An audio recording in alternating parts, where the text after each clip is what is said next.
Bonjour, konnichiwa, assalamu alaikum. Bonjour, hein. Il y a quelques temps, j'ai fait une vidéo sur le MLM Travorium avec Corinne et Mélissa. J'avais parlé avec plein de personnes qui m'avaient promis l'indépendance financière grâce à cette activité qui me permettrait de gagner plein d'argent. Et je reviens aujourd'hui vers vous car, roulement de tambour, 100% des personnes qui m'ont proposé cette activité ne font plus cette activité. Oh, comme c'est bizarre. Oh, alors. Que s'est-il passé? Car pour elles, la simple analyse objective du modèle économique de l'entreprise, qui devrait pourtant suffire, ne suffit pas pour comprendre que c'est de la merde. Mais alors, pourquoi partir? Elles avaient l'air pourtant si enjouées. On travaille simplement avec une plateforme de voyage qui propose des prix hyper compétitifs, donc c'est pour ça qu'en fait nos prix sont super attractifs. Et tu as accès aussi à tous les avantages que l'on propose. Et ça c'est vraiment top. Tu adhères à une plateforme et tu profites des avantages voyage qui sont vraiment dingues, ça je peux te l'assurer. Puisqu'on a la chance en fait d'être payé tous les jeudis. Donc ça c'est vraiment cool. Dans cette belle société. Cette société elle est vraiment géniale. Je profite d'être avec mon fils. Enfin franchement c'est que du bonheur. Moi j'adore cette société. Super, n'est-ce pas? D'après elle, c'était la superbe opportunité à saisir, un super moyen de gagner de l'argent, une entreprise en or avec des belles valeurs et une équipe de dingue. Et pourtant, elle n'y travaille plus. Je leur ai demandé pourquoi. Commençons avec Corinne. Corinne qui a annoncé son départ avec un très beau post qui explique qu'elle change d'activité. Je la contacte sur Messenger et je lui demande pourquoi. Elle me déclare que la société ne correspond plus à ses valeurs. Et dans les détails, de quelles valeurs parle-t-elle? En quoi cela ne correspond pas ou plus à tes valeurs, Corinne? Sa réponse est exactement celle à laquelle je m'attendais de sa part, c'est-à-dire aucune. Et Mélissa, voici ce qu'elle m'a dit, un peu plus loquace. Tendez l'oreille parce qu'il y a un léger bruit de fond. Alors du coup, voilà, pour revenir un petit peu parce qu'on avait échangé, non, ça n'avait rien à voir avec une société illégale, hein, c'était pas du tout une société pyramidale ni quoi que ce soit. Travorium est bien déclaré, c'est vraiment une très bonne société. C'est juste qu'en fait, voilà, ça faisait 1 an et demi que j'y étais, j'ai gagné plus de 3000 € par mois, donc franchement, j'ai pas à m'en plaindre, j'ai beaucoup appris. J'aurais pu participer à la convention, journée de convention qui avait normalement prévu là mi-août, avec remise des diplômes, le PDG, etc. Enfin, ça allait être une super grosse convention en fait, qui aurait pu être très intéressante pour moi. Mais en fait, ça faisait déjà quelques temps que je voyais en fait que mon équipe elle s'essoufflait, que ça devenait de plus en plus compliqué en fait de recruter, que bah voilà, les adhésions elles étaient quand même un petit peu élevées et en plus elles allaient être augmentées. Donc du coup j'ai décidé de me lancer dans une nouvelle société que je voulais au départ cumuler en fait. Ne rien dire et cumuler pour éviter justement de perdre ces 3000 balles. et en fin de compte j'ai été dénoncée et au vu en fait de ce que j'y gagnais chez Travorium, bah pour le PDG c'était pas possible en fait d'aller chez quelqu'un d'autre. Donc je me suis fait virer tout simplement. Je me suis fait virer, donc j'ai perdu les 3000 balles. Je suis désolée, j'ai perdu les 3000 balles par mois que je gagnais. J'ai pas pu aller à la convention évidemment.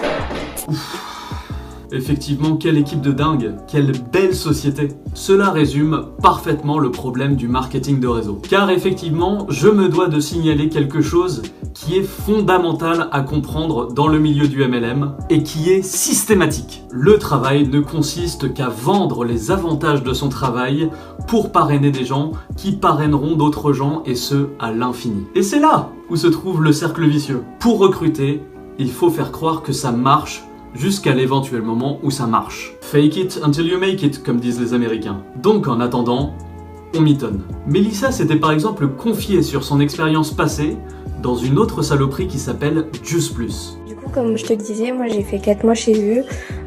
4 mois où j'ai investi beaucoup de temps et beaucoup d'argent. J'y passais toute la journée, je me levais tôt le matin, je me couchais tard le soir. À chaque moment que j'avais, le moindre moment que j'avais de disponible, j'étais sur je faisais le job, je faisais toutes les actions qu'on me demandait, les actions journalières, plus des missions qu'on me donnait à fond pour que je puisse réussir, jusqu'à même souhaiter les anniversaires, souhaiter les fêtes. Enfin, c'était vraiment un truc de fou, quoi. Et puis, en tant que conseillère, on te disait qu'il fallait acheter les produits pour mieux vendre. Mais au final, les produits, faut les acheter. Et en plus, ils sont un peu chers. Je ne critiquerai pas leur programme parce que le programme fonctionne réellement. J'ai ma mère et ma cousine qui l'ont fait et ça fonctionne vraiment. Après sur le côté travail, rémunération, c'est vraiment la galère. En 4 mois, j'ai recruté une vingtaine de clientes. J'ai réussi à passer que le premier grade. Et après j'ai stagné, je n'arrivais plus à rien. Personne voulait acheter mes produits parce qu'il y a énormément de concurrence en fait dans ce domaine-là. Et puis les produits sont un peu chers quand même, hein. Donc forcément ça freine un peu les gens et du coup ça m'a gonflé quoi, j'y arrivais pas. Et puis comme je t'ai dit, j'ai dépensé beaucoup d'argent aussi pour investir dans les publicités Facebook. Donc je voyais bien que je creusais plutôt ma tombe, on va dire, financièrement, plutôt que d'en gagner. Donc voilà, j'ai préféré arrêter. J'y arrivais pas du tout et pour convaincre mes clients ou même les partenaires, parce qu'il fallait recruter aussi, je disais que ça marchait super bien, que je m'en sortais super bien, machin, mais c'était pas vrai. On était des vendeurs de rêves. Et au final, en 4 mois d'activité chez eux, j'ai recruté qu'une seule personne. Oh là là. Mais Mélissa, si tu mentais avant sur ta précédente activité, pourquoi je te ferais confiance maintenant? Tu pourrais très bien faire la même chose. Ouais, c'est pas faux. Ce que vous ne voyez pas, ce sont les difficultés derrière ce modèle extrêmement précaire qui se fonde exclusivement sur la crédulité des gens, pas très riches et pas très malins.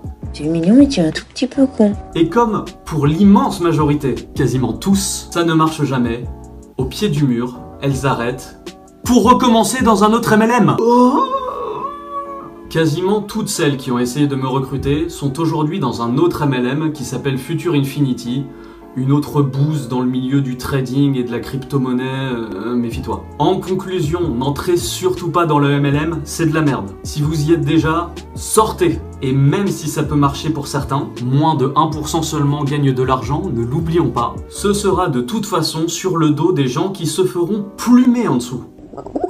Ceci est mathématiquement, statistiquement prouvé. Faites attention à vous et réfléchissez, bordel. Bisous.